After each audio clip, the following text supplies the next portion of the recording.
The Annual Business Excellence Gala at the Grand Meridian Hotel was exactly as I remembered it, a sea of designer suits, fake smiles, and enough ego to fill every floor of this 50-story building. I adjusted my Tom Ford jacket, a reminder of how far I'd come from the intern who used to serve drinks at these events.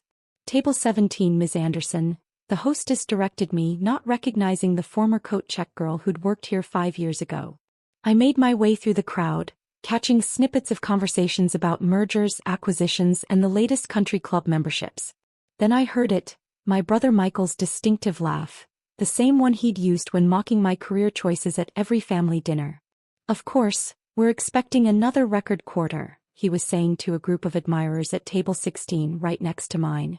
"The family business is thriving under my leadership." Our eyes met briefly as I took my seat.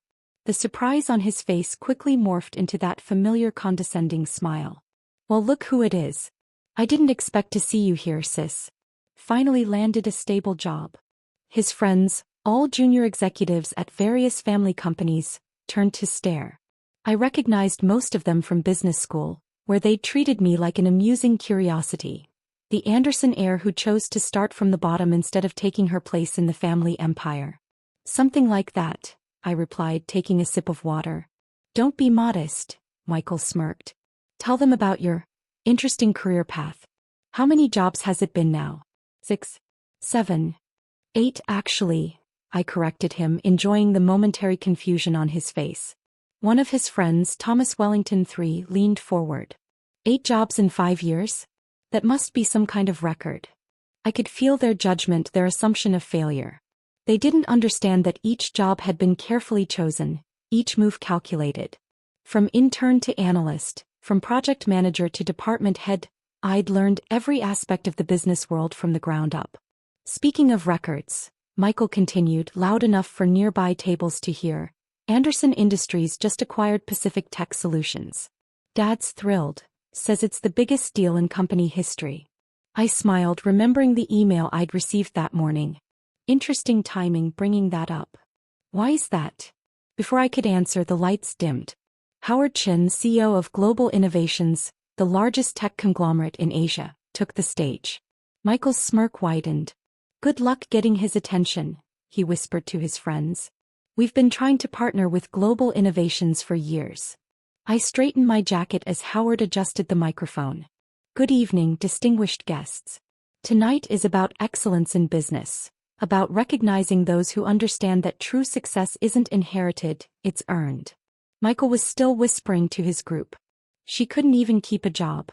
Bounced around like a ping-pong ball while I was building our family legacy." Howard continued, "Over the past 5 years, I've been watching someone extraordinary. Someone who chose to learn business from every angle, who worked their way up without relying on their family name." The crowd murmured. Michael was barely paying attention, too busy entertaining his sycophants with stories of his corporate conquests. This person infiltrated 8 different companies, learning their strengths, their weaknesses, their potential. They created a network of insights that led to the most innovative business strategy I've seen in 30 years. Now Michael was listening. So was everyone else. "Tonight, I'm proud to announce that Global Innovations is launching a new venture.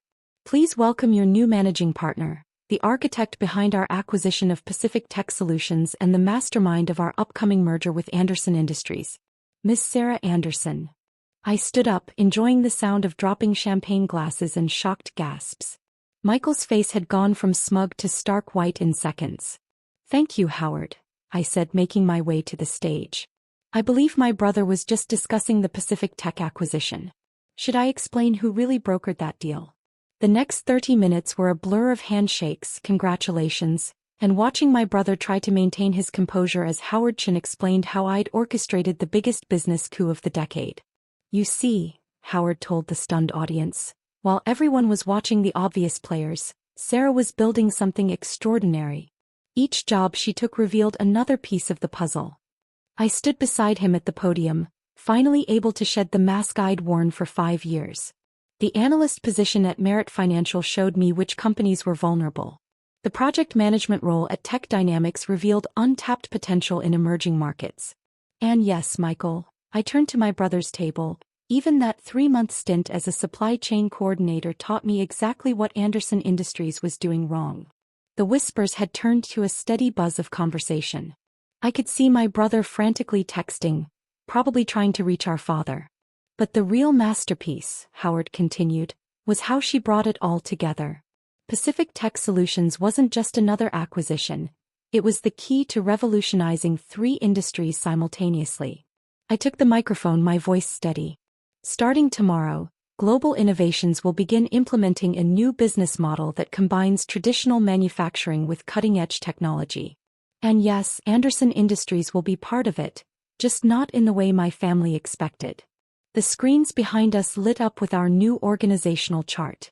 There was my name at the top alongside Howard's. And there, several levels down, was my brother's position, now a subsidiary branch manager. Michael stood up, his face red. This is impossible. Dad would never agree to this.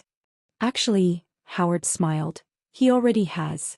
Sarah presented the proposal last week. Your father recognized it for what it was, a brilliant strategy that would save Anderson Industries from its own outdated practices. I walked down from the stage, approaching my brother's table. Remember when you mocked me for taking that entry-level IT job? I learned more about our company's vulnerabilities in those 3 months than you noticed in 5 years as VP. But you were just job hopping, Thomas Wellington III stammered. Everyone said you couldn't commit. Commitment. I laughed. I was committed to something bigger than a title or a corner office. Each position I took was carefully chosen to learn a specific aspect of the industry. While you were all playing golf and congratulating yourselves, I was building a network that would change everything. My phone buzzed, a message from Dad. You should have told me sooner. Proud of you, kiddo. Howard joined us, placing a hand on my shoulder. Sarah's strategy doesn't just merge companies, it transforms them. By this time next year, we'll have revolutionized how global business operates. Michael sank back into his chair, finally understanding. Every job he'd mocked, every career move he'd ridiculed, had been part of a larger plan. His sister hadn't been failing, she'd been laying the groundwork for a business empire that would dwarf anything the Anderson family had built before. Now, I said, straightening my jacket once more, shall we discuss your new role in the company, brother dear? 6 months after the gala, I sat in my new office on the 50th floor of Global Innovations Tower, reviewing the quarterly reports. Every prediction I'd made was coming true, productivity up 45%, innovation metrics through the roof, and employee satisfaction at record levels. A knock at my door interrupted my thoughts. Come in, I called, already knowing who it would be. Michael entered, clutching a folder and looking distinctly uncomfortable in his new business casual attire, one of many changes I'd implemented to break down the old corporate hierarchy. The regional reports you asked for, he said, placing them on my desk. We're seeing significant improvements in the supply chain efficiency. Of course we are, I replied, not looking up. That's what happens when you actually listen to the warehouse workers instead of just ordering them around. He shifted uncomfortably. Sarah, about that. I've been meaning to talk to you. Now I looked up. My brother, once the crown prince of Anderson Industries, had spent the last 6 months learning what real work meant. No more 3-hour lunches or golf meetings. Instead, he'd been doing what I'd done years ago, learning the business from the ground up. I was wrong, he said quietly. About you. About everything. I leaned back in my chair. Really? What exactly made you realize that? Was it when our profit margins doubled? Or when Harvard Business Review featured our management model? Neither, he admitted, taking a seat. It was last week during the employee feedback session.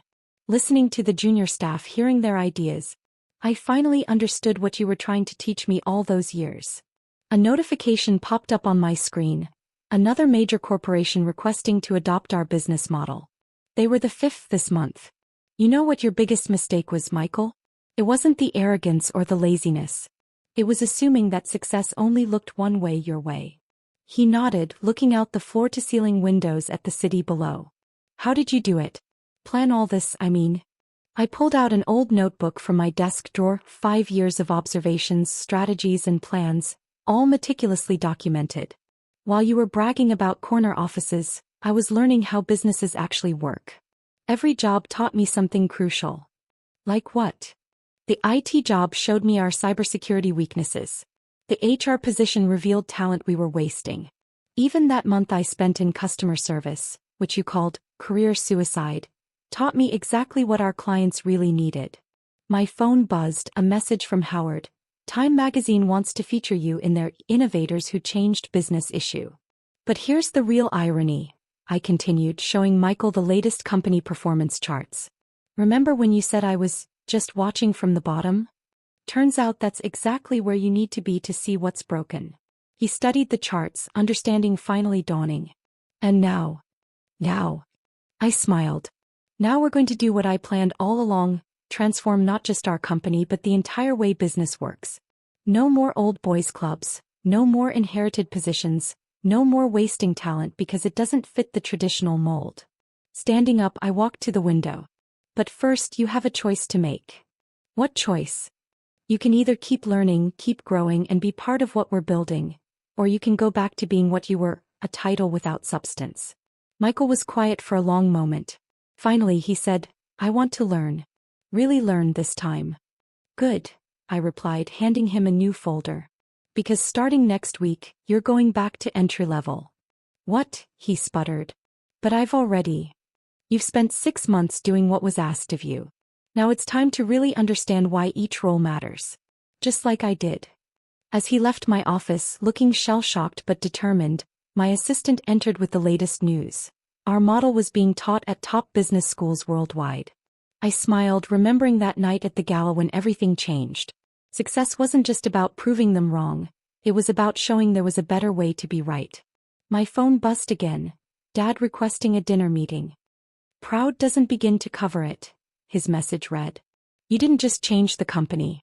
You changed the game. Looking out over the city, I thought about all the other talented individuals stuck in rigid corporate structures, waiting for their chance. Thanks to what we'd built, they wouldn't have to wait much longer. Because sometimes the best revenge isn't just rising to the top. It's rebuilding the entire ladder on your way up.